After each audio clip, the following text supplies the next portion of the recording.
Popularity की भी बात करें तो 90s की पॉपुलैरिटी आज भी ज़्यादा है कंपैरेटिवली न्यू क्रिकेटर के, बट 90s में हमने इतना अचीव भी नहीं किया जितना हमें शायद करना चाहिए था बेस्ड ऑन के जितना टैलेंट था हमारे पास जी।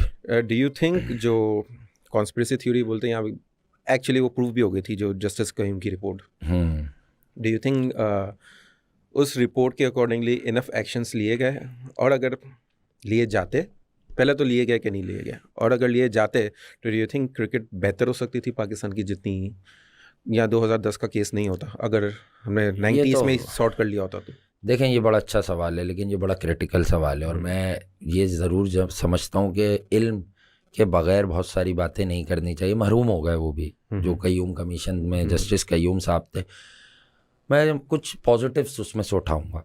लेकिन कुछ क्रिकेटर्स ने वहाँ अपने आप को जो है ना मेंटली अनस्टेबल भी करार दिया बचत के लिए, ये बातें आती हैं, ठीक है, मैं नाम नहीं लूँगा, मैं ऐसे ही बात करूँगा क्योंकि ये हसास टॉपिक है, क्योंकि वो रिपोर्ट में कुछ ऑनलाइन बदलाव भी हुआ है मेरी इत्तलात के मुताबिक। बहरहाल उसमें फिर शायद मरूम के ये भी रिमार्क्स थे कि कुछ प्लेयर्स मेरे फेवरेट्स हैं, मेरे घर में भी फेवरेट समझे जाते हैं, इसलिए बहुत ज़्यादा एक्शन नहीं ले रहा चार्ज करके। लेकिन ठीक है कि अगर आपने कल्परेट पकड़ लिया तो आपको सज़ाएं देनी चाहिए थी। मैं ये नहीं कह रहा कि अल्लाह ना करे, देखें उसमें नाम कौन थे हमारे हीरोज़, वसीम भाई, वकार भाई, मैं तो दो बड़े नाम ले देता हूँ, इसके मतलब नहीं मैं वसीम भाई और वकार भाई के बारे में कुछ गलत कह रहा हूँ।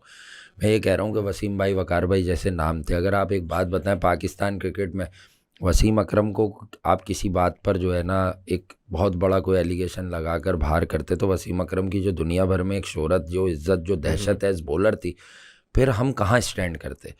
शायद कभी कभी कुछ चीज़ें मैं खुद एक अपने प्रॉपर शो में अक्सर एक बैशिंग एक अलग चीज़ है, मैं इस बात को करता हूँ कि भाई आप लोगों की ये देन है।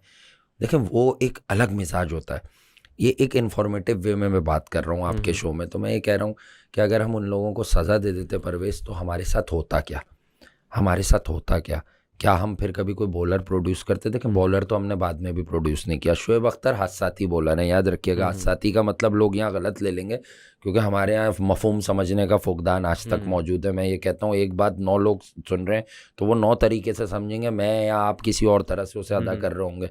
मैं अपनी बात का मफहूम आपके दिमाग में या किसी के दिमाग में नहीं डाल सकता। शोएब अख्तर ज़िंदगी की जंग लड़ते रहे बेचारे, उनके घुटने, वो तो एक्सट्रीम विल पावर वाला आदमी है शोएब अख्तर। देखे मजाक मस्ती करता हूँ मैं क्रिकेट रिलेटेड, वो खुद कंटेंट बड़ा देते हैं दुनिया को कि यार चलो तफरी लो, लेकिन ऑनेस्टली स्पीकिंग शोएब भाई एक करेक्टर थे, शोएब अख्तर एक करेक्टर थे। ठीक है, we have Wasim and Waqar, मतलब day in day out bowling की उस जैसी फिटनेस नहीं। वसीम अकरम तो later part of his career sugar से सफ़र करते रहे, वहाँ उनकी थोड़ी सी बर्बादी हुई। शुगर तो खा जाती है यार, वो तो एक स्टार, तो उनके भी तो ज़राए अच्छे थे, उनके पास तो पैसे अच्छे थे, वो gym Vim diet white plan सब अफोर्ड कर सकते थे। पर हमारे यहाँ जो हम्बल बैकग्राउंड का अगर कोई डोमेस्टिक क्रिकेटर होता वो तो वहीं ख़त्म हो जाता, वो कैसे शुगर से लड़ता, ये भी देखना होता है। लेकिन हाँ, कयूम कमीशन में अगर जो बातें थीं कि बहुत सारे लोगों को क्रिकेट से दूर रखा जाए, उन पर उस तरह से अमल नहीं हुआ। देखें वसीम भाई कभी किसी बड़ी पोस्ट पर नहीं आए। मैं बार बार वसीम अकरम या वकार यूनिस का नाम इसलिए ले रहा हूँ कि इनसे बड़े लोग थे नहीं उसमें। इंजमाम पर भी बात हुई होगी, आकिब जावेद पर भी होगी, कोई गवाह बन गए थे, राशिद लतीफ़, बासित अली, इंतखाब आलम भी पेश होते रहे, बहुत कुछ होता रहा। मुश्ताक अहमद थे, उन्होंने अपनी किस तरह जान बचाई। अतौर रहमान कल्परेट हो गए, उन पर पाबंदी लग गई। अब पाकिस्तान क्रिकेट आज आप उठाएं, जो लोग कहते हैं कि हमें मालूमात है, वो अतौर रहमान को जानता होगा इन्हीं गॉसिप्स, इन्हीं र्यूमर्स की वजह से। आप भी जानते हैं, पर आप अतौर रहमान के बारे में ये नहीं जानते होंगे वो खेलते कहाँ से थे, कोई भी नहीं जानता होगा, कोशिश भी नहीं करेंगे। देखें एक एवरेज बॉलर थे, बासित अली ने 1993 में एक इनिंग खेली जो इनिंग ऑफ लाइफ टाइम होती है, हाईएस्ट क्वालिटी, कटली, एमरोज, कॉटनी वॉश, इनको मार लेना, फिर पीछे से कमिंस और बेंजामिन, इस टाइप के लोग बैकअप में होते थे। कालू पर बहुत बड़ी टीम थी, शारजा वेन्यू था। सईद अनवर ने इसी टूर्नामेंट में 3 सेंचुरीज बना दी थी, फाइनल में फेल हो गए। 87 फॉर 3 ओवर गुजरते जा रहे, सलीम मलिक और बासित अली का स्टैंड हुआ। बासित अली ने 67 बॉल जो तो उनकी तारीखी सेंचुरी है वो की, 284 उस वक्त हो गया, लेकिन पाकिस्तान ने वो चेस करवा दिया क्योंकि वसीम अकरम मौजूद नहीं थे, वकार यूनिस मौजूद थे, Brian Charles Lara, great Brian Charles Lara, उन्होंने शायद 153 कर दिए थे, और अतौर रहमान मौजूद थे। क्या कर लिया था अतौर रहमान ने? बात ये कि ये वाले लोग अगर इनको आपको बैन भी करना था तो इनको बैन करने की ज़रूरत ही नहीं थी।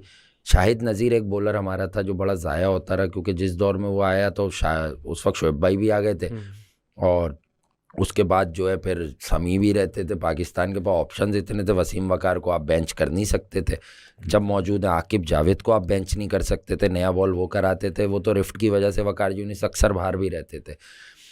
वरना मैं कहता हूँ कि अगर आप शाहिद नज़ीर और अतौर रहमान की बात कर लें, ज़मीन और आसमान का फ़र्क है भाई। शाहिद नज़ीर वॉज फैंटेस्टिक। इंजमाम भाई ने बाद में बढ़ती उम्र में उन्हें ला के टेस्ट क्रिकेट में यूटिलाइज़ किया 2004 और 5 में, उन्होंने डिलीवर भी किया पाकिस्तान के लिए।